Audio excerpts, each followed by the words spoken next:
News 25 is brought to you by Dr. George Leeks, Pahrumps optometrist since 1990, offering full spectrum eye care for children and adults. Call today, 727-8300. News is also brought to you by J.K. Nelson Law. Call 727-990 today for your free consultation. If you need a lawyer, you need Nelson. News 25 is also brought to you by Matthew Ursua, Pahrumps Paradise, helping America settle the West again at homeandpahrump.com, now with Nevada Realty.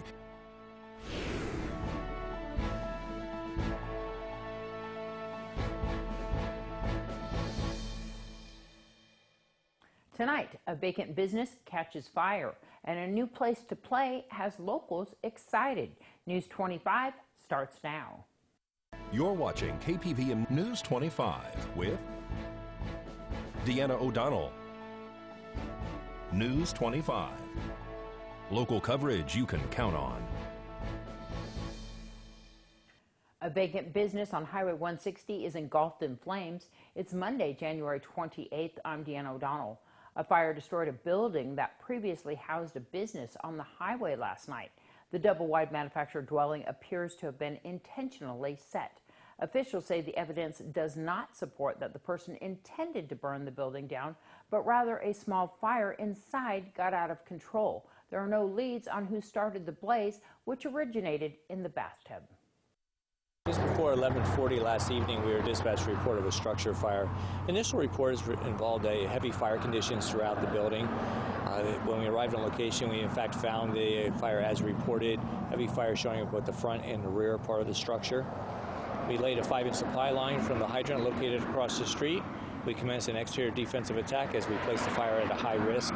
We're unknown as to whether there's any occupants in this building, even though we've known it to be vacant for a number of years. We still treat it as such that it could possibly be occupied. Crews, once they knocked down the main body of fire, commenced to a modified interior attack, conducted primary and secondary searches, didn't find any occupants. As a result of the suspicious nature of this fire, we've requested a Deputy State Fire Marshal who's down investigating with us this morning, and the fire remains under investigation. All right. And the fire was just reported by a passerby, so it was well involved by the time that it was reported, right? It's my understanding that the first reporting party were crews from Mercier, that their base 21 is located about a mile just to the rear of this particular structure. So they had a pretty good view. They observed what they described as an anomaly cloud forming. And then at the base of that cloud, they then observed smoke or darker smoke and flame showing, so they reported the fire. They didn't know exactly what was on fire when they actually called it in initially. What will happen to the building now at this point? Well, we'll continue with the investigation, and we'll notify manufactured housing out of Las Vegas, and it'll assist us in the final disposition of the building itself.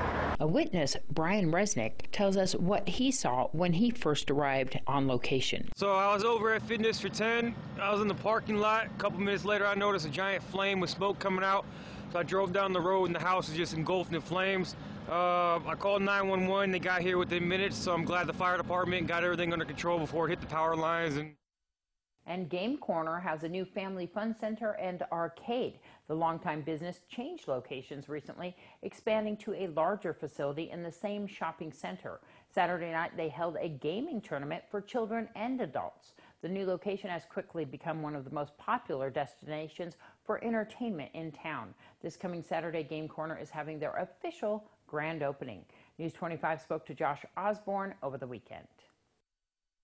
We had a tournament at our smaller location, and it was a big success, and that was kind of the precursor to opening a much larger location. So we've gone from 1,000 square feet to 5,000 square feet, and tonight we've had our first official tournament at the new location. And as you can tell, we've had a really big turnout. We're very happy. You have people now all across the country going and watching by the thousands. Kids and teens and even young adults compete in video games like they would basketball or football. It's like a spectator sport, and we want to bring a small taste of that to Pahrumps, so that's what we're doing tonight. Everybody everybody that competes is getting obviously several turns to play on the stage with their own screen, a big 120-inch screen behind them, and then hopefully their family and friends out there in the audience cheering them on. I didn't really know who was on the beat, so yeah. And like it was like when I was battling people, I kind of figured out how they play. So. And I got all the characters in 2 days, and the next day came and I was so nervous, and when I got here I was so shaky the first round, but I won.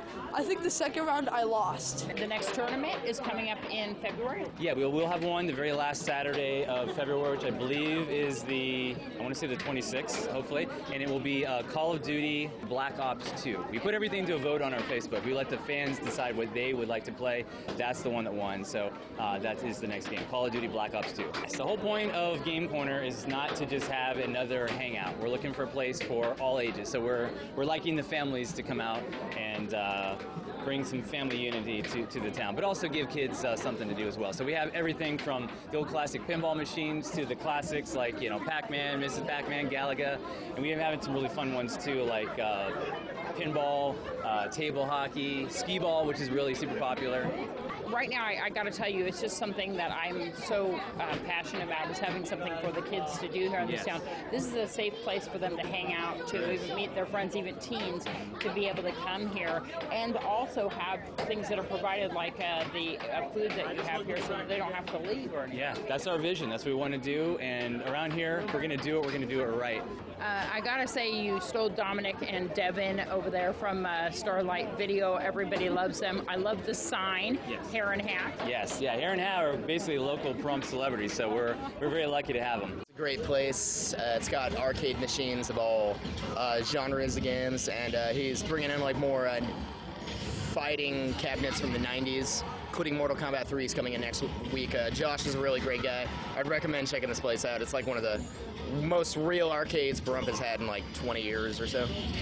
Tell me about the area here where you can purchase games and consoles and even retro games. Yeah, Game Corner actually started out as just that it was a game corner for purchasing new and used consoles and accessories.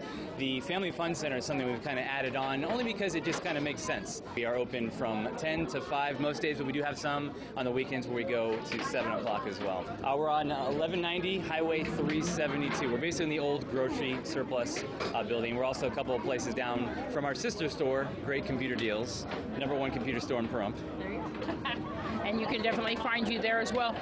Also, go on Facebook, find out more about. Yeah, Facebook is the way to go. We've toyed around with the idea of doing a website, but Facebook just has such a good audience here in Pahrump. We'd be foolish not to use that to the best of our ability.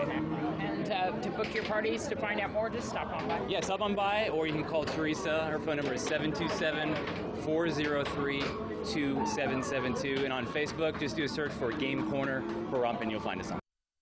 Lots of fun on Saturday. I even played some air hockey and some video games while I was there, some millipede. Thanks for inviting us, Josh. More news after this break. KPVM News 25. Local coverage you can count on. Welcome back. Well, police and medics were dispatched to a crash involving a truck and compact car today on the south end of Pahrump.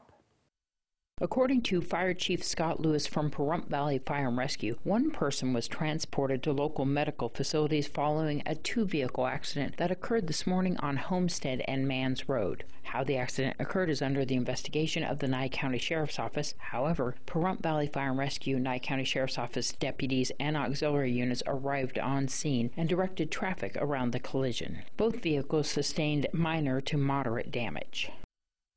The price for a postage stamp has increased once again. That and more with your Business First Brief and Angela Miles. Topping our news, temporary truce. President Trump suggests he has not ruled out declaring a national emergency for a border wall, but for now, federal workers are back on the job, and that record-setting partial government shutdown has ended. Traders are always on the lookout for opportunity, and among one of the quick winners during the government shutdown, payday lenders and pawnbroker stocks.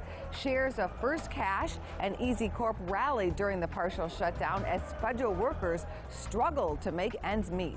Time is run out for stocking up on postage stamps at that old price. Over the weekend, the price of a first-class forever stamp took a nickel leap to 55 cents. The Postal Service reported financial losses 12 years in a row. It's from declining mail volume and the cost of pension and health care pre-funding obligations. Thanks so much, Angela. Well, Nye County has a new treasurer. John Prudent was appointed to take the seat of Pam Webster, former Nye County manager and subsequently county treasurer. Webster retired from office last year when her husband became ill. Webster's name, however, remained on the November ballot. Winning the election, a suitable person had to be named to fill the seat from the list of applicants. John Prudent was appointed for the 2-year term by the Board of County Commissioners in a 3-2 vote over Jennifer Perry, who was the interim treasurer and chief deputy treasurer working in the office for 10 years. Perry now works in the finance department, and the county has posted an opening just Friday to fill her position. Prudent says that he is attempting to straighten out the accounting in his office currently and make sure monthly reports are provided to the Board of County Commissioners to ensure that the county avoids fiscal watch from the state. Treasurer Prudent spoke to county officials last week. We obviously have had a problem for years, and the problem is leadership.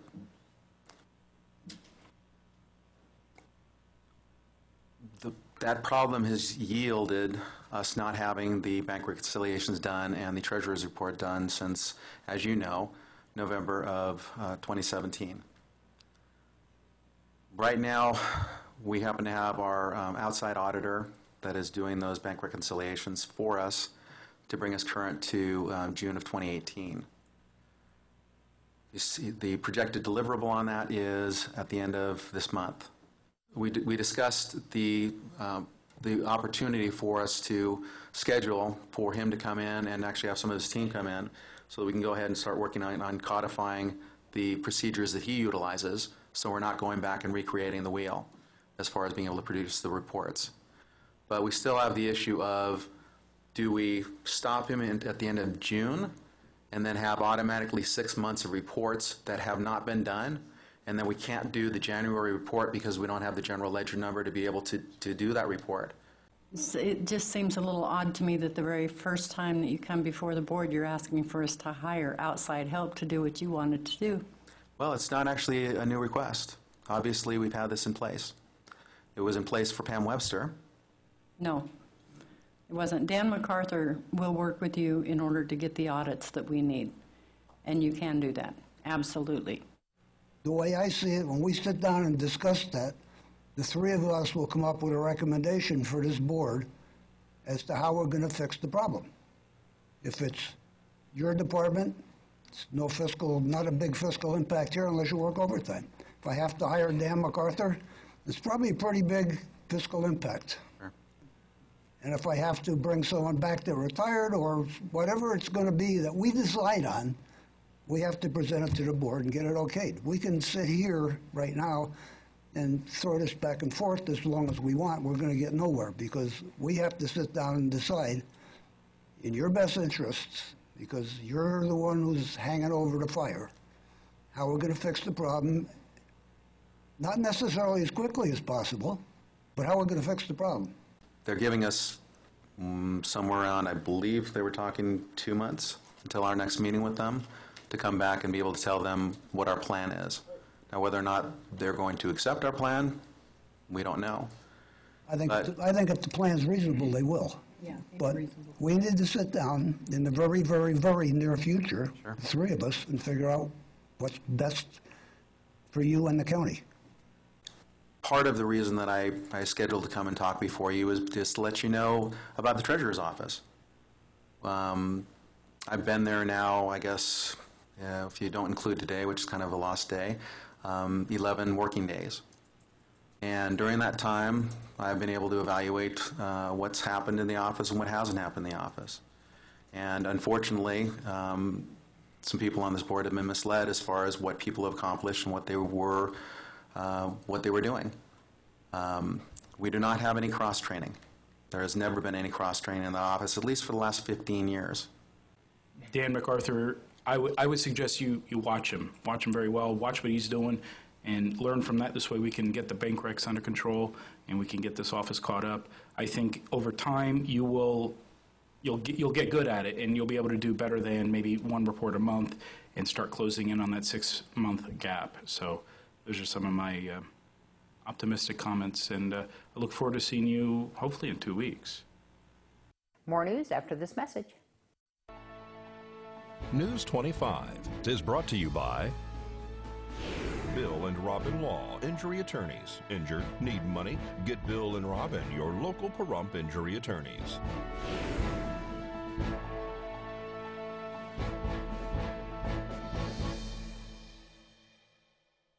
The Nevada Brothel Association has formed once again in order to defend the industry ahead of the legislative session to begin in the state in just days.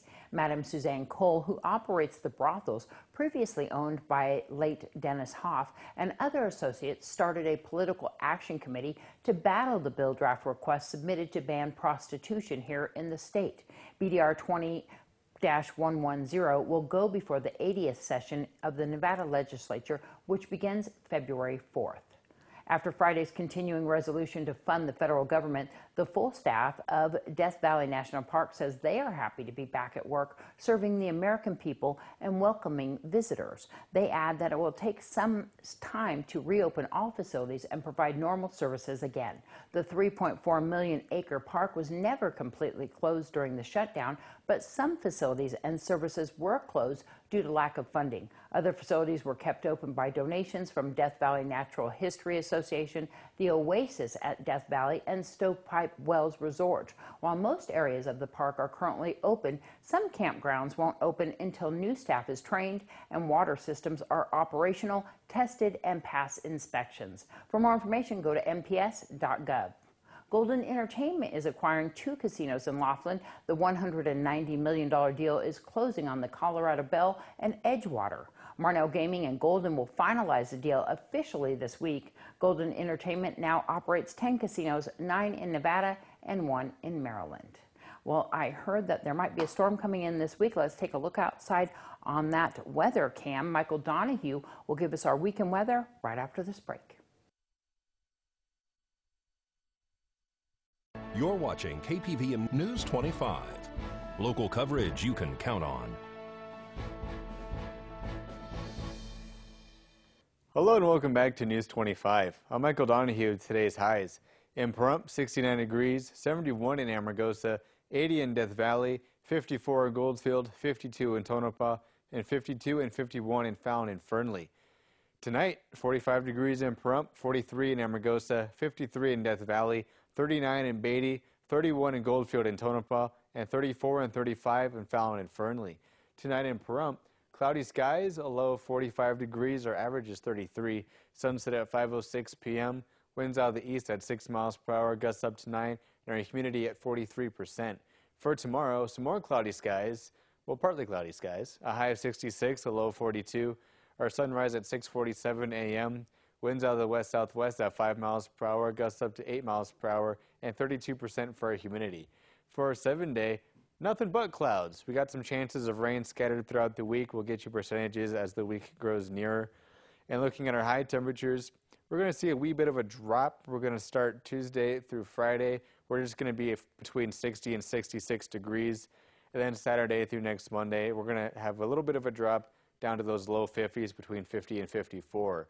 Now our overnight temperatures are going to see a little bit more of a gradual drop. We're going to just be in those mid to low 40s for the beginning of the week. And then as the weekend grows near, we're going to just drop down into those high 30s. So with that, we're going to throw it back to the desk with Deanna. I'm wondering if all that extra rain is from that cloud seeding program that we have going on right now up there at Mount Charleston. But I want to tell everybody, if you are having times where Channel 25 is off air, we want to remind you once again that we are doing our final testing for our new Channel 25. So we are trying to get you the best signal possible. So for the next few days, we will be testing the system to make sure that all the antennas and everything is the strongest signal that you can get. So if you have any questions about that, give us a call, 775-727-9400, extension 201, or you can call Vern, 775-209-3824 to let him know what's going on, and he can work your way through rescanning and making sure that you're getting a strong signal. If you want to get over-the-air TV and you're listening on Ace Country Radio or watching us on Facebook, it's super easy. You just need to pick up a digital antenna and hook it to your off-air antenna on your television and rescan for over-the-air digital channels. If you have any questions or you want us to help you out with that, once again, 775-727-9400, extension 201. Well, that wraps up this edition of News 25. I'm Deanna O'Donnell. From all of us here at KPVM TV and Ace Country Radio, have a great night. We'll see you back here tomorrow.